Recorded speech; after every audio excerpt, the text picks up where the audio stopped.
నమస్తే అండి. నమస్కారం సార్. ఈ కాళేశ్వరం దాని మీద, కమిషన్ దాని మీద హైకోర్టు ఇచ్చిన తీర్పు పట్ల మీ పార్టీ స్టాండ్ ఏంటి?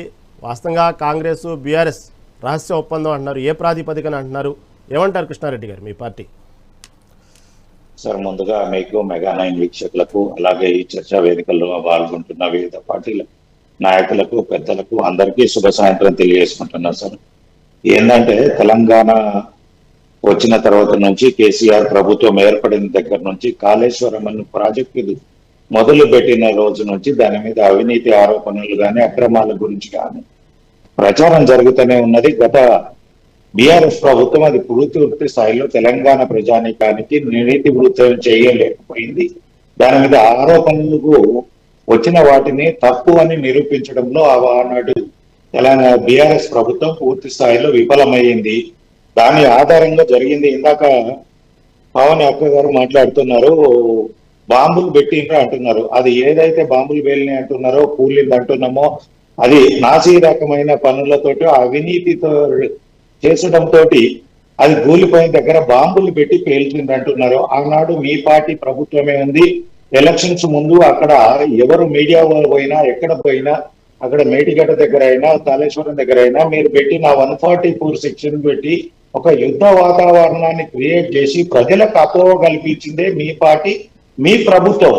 ఈ రోజు వచ్చేసి ఎవరో పెట్టారు, ఆనాడు మీరు నిరూపించాల్సింది బాంబులు పెట్టిండ్రు అనేది.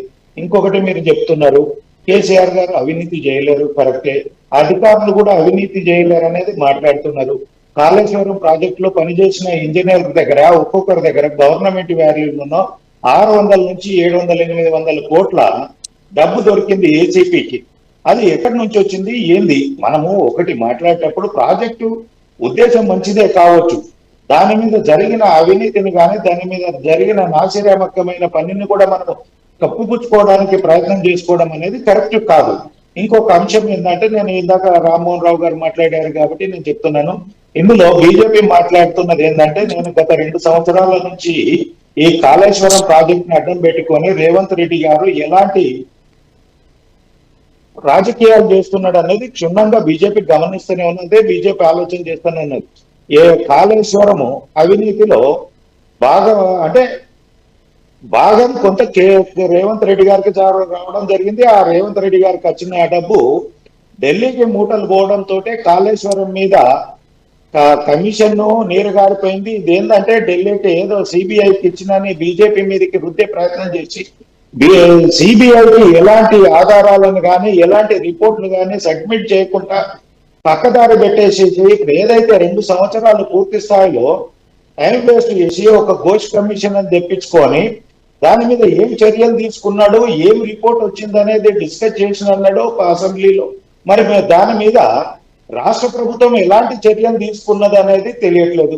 ఆ ఒక ఘోష్ కమిషన్ అడ్డం పెట్టేసి బీఆర్ఎస్ పార్టీని బ్లాక్ మెయిలింగ్ చేస్తూ డబ్బులు దాంట్లో వచ్చిన అవినీతిని ఈయన కూడా భాగస్వామ్యం చేసుకొని ఇద్దరు తోడు దొంగల ఆట ఆడి ఈ రోజు హైకోర్టుకి వెళ్ళిన తర్వాత హైకోర్టులో ప్రభుత్వం తరఫున పూర్తి స్థాయిలో వాదనలు వినిపించకోకుండా ఇది చేసేది ఇదేంటంటే, మాకు అవినీతి జరగలేదని వీళ్ళు అనాలే, మేము ఏదో దాంట్లో ఉన్నదని నిరూపించే ప్రయత్నం చేసినా హైకోర్టు అడ్డుకున్నదనే విధంగా కాంగ్రెస్ ప్రవర్తించడానికి ఒక పెద్ద నాటకానికి తెరలేపిండ్రు అనేది కుట్రపూరితం చేయడానికి, కుట్రపూరితంగా ఈ 2 పార్టీలు ఆడుతున్నాయి.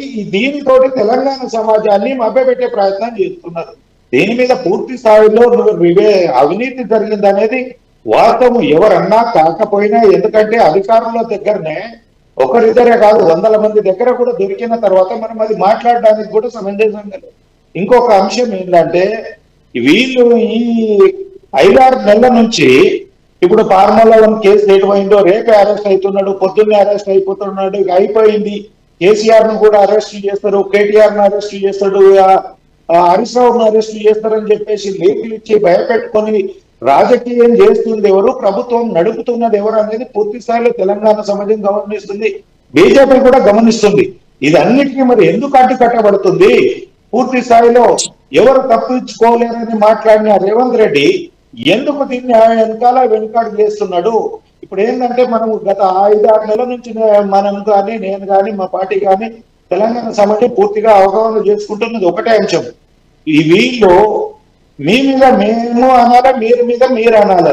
మీరు కొట్టినట్టు చేయండి, మేము ఏడ్చినట్టు చేస్తాము, మళ్ళీ మేము తిట్టినట్టు చేస్తాము, మీరు కొట్టినట్టు చేయడం అనేది వీళ్ళిద్దరు ఆరోపణలు ఉంటున్నాయి. ఇందులో బీజేపీని ఎదుర్కోకుండా, బీజేపీని ముందుకు రాకుండా వీళ్ళిద్దరు ఇక్కడ ఒక మీటింగ్ అనగానే వీళ్ళు ఇంకొక మీటింగ్ పెడతారు, వీళ్ళు ఒక ఇక్కడ స్టేట్మెంట్ ఇవ్వగానే వీళ్ళు ఇంకొక స్టేట్మెంట్ ఇస్తారు.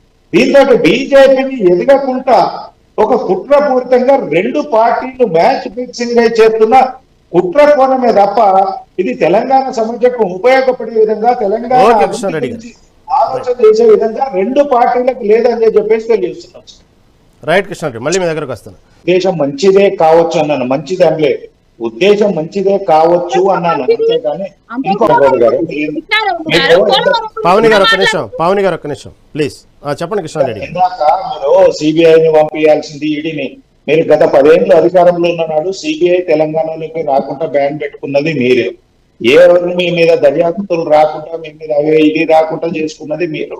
అందుకనే ఈ రోజు మన రేవంత్ రెడ్డి గారు సిబిఐకి పర్మిషన్ ఒక్క నిమిషం మేడం, ఇంకా తెలంగాణ ఉద్యమము మొత్తం బీఆర్ఎస్ చేసింది, ఇంకెవ్వరు చేయలేదు. తెలంగాణ ఉద్యమం బీఆర్ఎస్ కేసీఆర్ చేసిండు అనేది.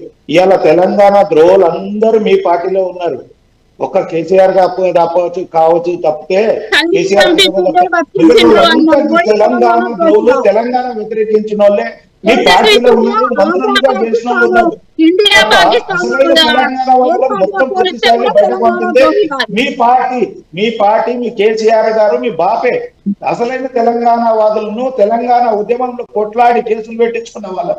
ఈ రోజు వాళ్ళకి ఇలాంటి అధికారంలో భాగస్వామ్యం చేయకుంటున్న ఘనత మీదే. తెలంగాణ ద్రోహులను తీసుకొని మీ పార్టీలో ఏం చేసుకోండి.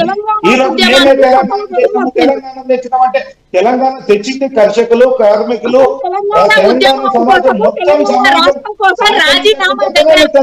ఉద్యమం చేశారా? సాధించకుండానే కేసీఆర్ గారు 6 నెలల కోసం లేచి వచ్చి ఉద్యమం చేసిండా? తెలంగాణ ప్రజలు చేసిండ్రు, తెలంగాణ ఉద్యమాన్ని ప్రజలు సాధించుకున్నారని చెప్పండి. అంతేకాని కేసీఆర్ తెచ్చిండు, ఆయన ఇంట్లోకి తీసుకొచ్చినట్టు మాట్లాడుతున్నారేంది? తెలంగాణ సమాజం చేసిందానండి, తెలంగాణ సమాజం తెలంగాణ ఆకలి చుట్టుకోవట్లేదు. ఒక్క రూపాయి కూడా మీరెందుకో, ఒక్క మెడికల్ కాలేజ్ కూడా ఇవ్వకపోతే, మీరెందుకో మా కాళేశ్వరం ప్రాజెక్టుకు జాతీయ హోదా ముఖ్యమంత్రికి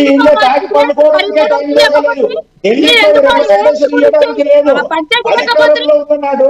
ఒక్క నిమిషం మేడం, అధికారంలో ఉన్నాడు. 6 నెలలు ఫామ్ హౌస్ లో ఉంటే 6 నెలల నుంచి సెక్రటరీ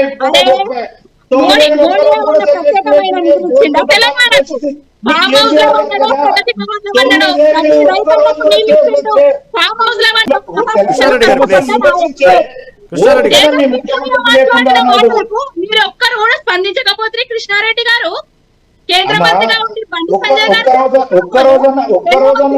ఆనాడు ఎమ్మెల్యే పదవికి రాజీనామా చేయాలి కిషన్ రెడ్డి గారు స్పందించకపోయే వీళ్ళందరూ ఎక్కడే పోయిండ్రు? మీకు ఒక్క నిమిషం అమ్మా, మీరు ప్రభుత్వం నడిపే వాళ్ళు తెలంగాణ సమస్యలు ఏమున్నాయి, తెలంగాణకి ఏం కావాలనో మీ ముఖ్యమంత్రి, మీ మంత్రులు కేంద్రం దగ్గరికి వెళ్ళి రిప్రజెంటేషన్ ఇచ్చుకొని కావాల్సిన అనుమతులు తెచ్చుకొని మీరు ఇక్కడ తాగి పండుకోవాలి, లేకపోతే అంతేగా బామవుతులు పండుకోవడం, లేకపోతే కనీసం సెక్రటరీ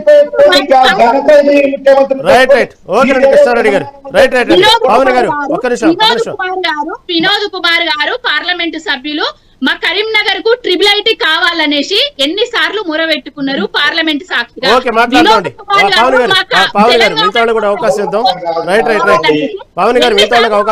సమయం అయిపోతుంది.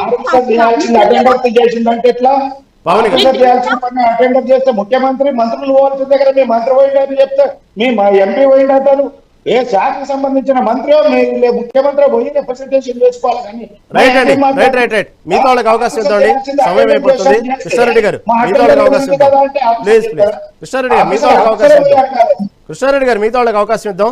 రామచంద్రరావు గారు చెప్పిన దాంట్లో అది వాస్తవము. ఎందుకంటే యువరాజును చేస్తా అనేది ప్రధానమంత్రి గారితో మాట్లాడిండ్రు అనేది వాస్తవము. నిజామాబాద్ సభలో పసుపు బోర్డు ఇనాగ్రేషన్ కు మోడీ గారు వచ్చినప్పుడు క్షుణ్ణంగా మోడీ గారు చెప్పారు ఇట్లా నాకు పీఠభూమిలో ఉంచుకునేది కాళేశ్వరం లేనప్పుడు ఎన్ని రోజులండి పావని గారు ఏం లేదమ్మా. పావని గారు పావని గారు ప్లీజ్ అండి మాట్లాడే అవకాశం ఉంది. పావన్ గౌడ్ గారు గొంతు దించుకున్నంత మాత్రాన కేసీఆర్ చేసిన దోపిడీకి పోదు. పావని గారు ఉండండి. మనం గొంతు దించుకున్నంత మాత్రాన కేసీఆర్ చేసిన దోపిడీ పోదు, కేసీఆర్ చేసిన అరాచకం పోదు. తెలంగాణ పావని గారు పావని గారు పావని గారు పావని గారు ఉండండి మాట్లాడు వినండి వినండి కృష్ణారెడ్డి గారు. ఒకటి మనము ఎంత గట్టిగా మాట్లాడుకున్నా ఏం చేసినా కేసీఆర్ గారి కుటుంబము తెలంగాణ ఉద్యమకారులకు చేసిన ద్రోహాన్ని మార్చుకోలేరు. తెలంగాణ వ్యతిరేకించిన వాళ్ళకు తీసుకొచ్చి మంత్రి పదవులు ఇచ్చింది తెలంగాణ సమాజం మర్చిపోలేదు. కాళేశ్వరం మీదనో ఇంకే ఇతరతర మీద అవినీతి జరిగింది అనేది వాస్తవము. ఇందాక బండి సంజయ్ గారి గురించి రామచంద్రరావు గారు మాట్లాడితే అవినీతి గురించి ఆస్తుల గురించి మాట్లాడితే బండి సంజయ్ గారు నేను కరీంనగర్ అంటే బండి సంజయ్ గారికి ఫామ్ హౌజులు లేవు, హెలికాప్టర్లు లేవు, బుర్జు ఖలీఫాలో ఫ్లాట్లు లేవు, దుబాయ్లో అక్కడిక్కడ పెట్టుబడులు లేవు, కేసీఆర్ కుటుంబం లాగానే లేవు. ఇవన్నీ వాస్తవాలు. ఒకటి మేడం మనం ఒకటి దవ్వుతే ఎదుటోడు 10 దవ్వుతాడు. వాస్తవాలు మాట్లాడుకుందాం. ఇందాక కోటేశ్వరరావు గారు చెప్పిన దాంట్లో 100% జెన్యూన్ ఉంది. ప్రధానమంత్రి గారు నిజామాబాద్ మీటింగ్ కు పసుపు బోర్డు దానికి వచ్చినప్పుడు ఆ మీటింగ్ లో నేను కూడా ఉన్నాను. ప్రోటోకాల్ నాకు అక్కడనే స్టేజ్ దగ్గరనే ఉంటుంది కాబట్టి నేను రిసీవ్ చేసుకున్న దాంట్లో నేను కూడా ఉన్నాను అక్కడ. కాబట్టి అక్కడ మాట్లాడింది యువరాజు పట్టాభిషేకం కడతాను ఇది చేస్తానని పోతే ఇది కుటుంబ పాలనకు మేము వ్యతిరేకంగా ఉంటుంది. బీజేపీ నేను ఒప్పుకోలేదని చెప్పిన మాట వాస్తవము. మీ పార్టీ ప్రభుత్వము మీ కేసీఆర్ గారు కూడా దాన్ని ధృవీకరించిన మాట వాస్తవము. దాని మీద మీ పార్టీ నాయకులు మీ పెద్దల నుంచి మొదలుకుంటే కింది వరకు కూడా కుక్కిన పేరు లాగా దాని మీద స్పందించిన మాట వాస్తవము. ఇదంతా మనం మీకు పూర్తి స్థాయిలో తెలియకపోవచ్చు, ఒకసారి తెలుసుకోవాలి. మనము పెద్దలు మాట్లాడినప్పుడు ఏదన్నా ఉంటే మనం సమంజసంగా ఇది కాదు మాకు తెలియదు అనవచ్చు, లేదంటే తెలుసుకొని చెప్తానవచ్చు, కానీ అది వాస్తవం. మనం ఎంతసేపు కేసీఆర్ గారి పాలనను తెలంగాణ ఒకటక్క మీరు ఎంత చేసినా తెలంగాణ సమాజం మొత్తం ఉద్యమం చేసింది. మీరే కేసీఆర్ కుటుంబమే చేసింది ఉద్యమం అంటే తెలంగాణ ప్రజలను అవమానించిన వాళ్ళు ఎవరైనా ఉన్నారు అంటే మీరైతారు, మీ బీఆర్ఎస్ పార్టీ అయితే. తెలంగాణ సమాజం మొత్తం కొట్లాడింది. ఉద్యోగస్తులు కూడా ఏ ఉద్యమాలకు ఓరు, ఎలాంటి ధర్నాలు వాళ్ళ రైట్స్ కి తప్ప వేరే విత దాంట్లకు పోకుండా కూడా ప్రతి ఒక్కరు సహకరించేది. 1-2 నెలలు 45 రోజులు బస్సులు బంద్ ఉంటే వ్యవసాయదారులు కూరగాయలు రోజు పొద్దున బస్సులు వేసుకొచ్చి అమ్ముకుంటూ కూడా ఎడ్ల కోతలు పోల్చుకొని తెలంగాణ ఉద్యమం గురించి కొట్లాడిన వాళ్ళు. ఈ రోజు కూడా విద్యార్థుల మీద 20 నుంచి మొదలుకుంటే 150 కేసులు ఉన్నాయి. ఆ కేసుల గురించి ఒక్క రోజు కూడా ఒక్క మనిషిని కూడా తీసుకొని కేసీఆర్ గారు మాట్లాడి 9.5 సంవత్సరాలక నువ్వు నేను ఏదన్నా ఉంటే ఆఫీస్ కోసం మాట్లాడతాడు. ఒక్క రోజుల్లో సెక్రటరియట్ పోలేడు, ప్రజలకు అందుబాటులో లేడు, ఎమ్మెల్యేలకు అందుబాటులో లేడు. 15 రోజులు ఫామ్ హౌస్ లో, 15 రోజులు క్యాంప్ ఆఫీస్ లో. మనము చెప్పుకుంటాము, మనం ఎంత పేరు చెప్పుకుంటే అంత బాగా ఏదన్నా. ఆయన ఉద్యమం టైంలో ఉద్యమాన్ని ఉధృతంగా నడిపించడానికి 4 మాటలు కావాల్సినవి. 6 నెలలకోసారి వచ్చిండు, మాట్లాడిండు, ప్రజలను రెచ్చగొట్టిండు. 1200 మంది చనిపోవడానికి కూడా కారణం కూడా అయిండు.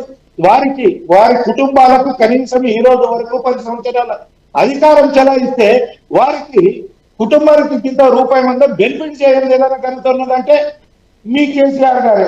వారి చావుల మీద గద్దెనెక్కిన వ్యక్తి వారి కుటుంబానికి ఏం చేసిండు, ఎక్కడ ఎవరికి న్యాయం చేసిండు? మీరు చెప్పిన దాంట్లో మనం చదివితే 100 చదివితే దాంట్లో 2-3 గుర్తుంటే ఆ 2-3 మీరు చెప్తున్నారు తప్ప ఆ 90 మర్చిపోయినాయి మీరు చెప్పట్లేదు అక్క. తెలంగాణ సమాజాన్ని ఎంత ముద్దోచుకున్నారు, గతంలో తెలంగాణ వచ్చినప్పుడు ఎంత అప్పులు ఉండే, సర్ప్లస్ ఉన్నదాన్ని ఈ రోజు ఏ పరిస్థితికి వచ్చింది, ఏ ఉన్నది అనేది మనం పూర్తి స్థాయిలో చూసుకున్నాము. సమర్థించుకోండి, మీరు ఇది చేసుకోండి, కానీ వాస్తవాలను మనం మాట్లాడుకుందాని తెలంగాణ సమాజానికి ఉపయోగపడే విధంగా మన పార్టీలో డిస్కషన్స్ ఉండాలి. డిబేట్ లో కానీ ఎక్కడైనా ఆరోపణకు ప్రత్యారోపణ అనుకుంటే అది ఇబ్బందికరంగా ఉంటుంది. కాబట్టి దీన్ని ఇప్పటికైనా ఒకటే, ఈ యొక్క అవినీతి మీద పూర్తి స్థాయిలో రావాలంటే నేను ఒకటే చెప్పదలుచుకున్నా, ఈ మన ఛానల్ ద్వారా మన డిబేట్ ద్వారా రాష్ట్ర ప్రభుత్వము సిబిఐకి పూర్తి స్థాయి ఆధారాలు గోస్ట్ కన్వర్జేషన్ లో ఏవైతే వచ్చినాయో ఆ గోస్ట్ కన్వర్జేషన్ రిపోర్ట్ ను సిబిఐకి అప్పచెప్పాలి. లేదంటే కేంద్ర హోంశాఖ మంత్రివర్యాల కన్నా అప్పచెప్తే వారు దర్యాప్తు చేయడానికి ఉంటుంది. కానీ మీకు ఒక చిన్న సబ్మిషను, పవన్ గౌడ్ అక్క గారు బీఆర్ఎస్ బీజేపీని అనేటప్పుడు ఒకసారి ఆలోచన చేయాలి. కాకినాడలోనే ఒక్క ఓటు రెండు తీర్మానాలను చేసింది కేసీఆర్ అనేటైన తెలంగాణ పదాన్ని ఉచ్చరించక ముందే తెలంగాణకు వ్యతిరేకంగా అసెంబ్లీలో మాట్లాడిన నాడే బీజేపీ ఒక్క ఓటు రెండు రాష్ట్రాలనే నిదానం తీసుకుంది. మీరు మళ్ళీ ఇవాళ తెలంగాణకు ద్రోహం బీజేపీ అనే విధంగా మీరు మాట్లాడడం అనేది పూర్తి స్థాయిలో చరిత్ర తెలియకుండా పార్టీగా తెలియకుండా మీరు మాట్లాడడం అనేది కరెక్ట్ కాదు. పవన్ గౌడ్ గారు, పవన్ గౌడ్ గారు, పార్టీలో స్టాండ్ తెలియకుండా మీరు విమర్శలు ఒకటే విధంగా మాట్లాడడం కరెక్ట్ కాదు. పార్టీలో స్టాండ్ ఏంది, ఎప్పుడు ఏ పార్టీలు ఎట్లా తీసుకునే అది పూర్తి స్థాయిలో క్షుణ్ణంగా తెలుసుకొని మాట్లాడాలి. ఒక ఆరోపణ చేసినంత మాత్రం టీఆర్ఎస్ అనేది పుట్టక ముందు కేసీఆర్ తెలంగాణ పదం అని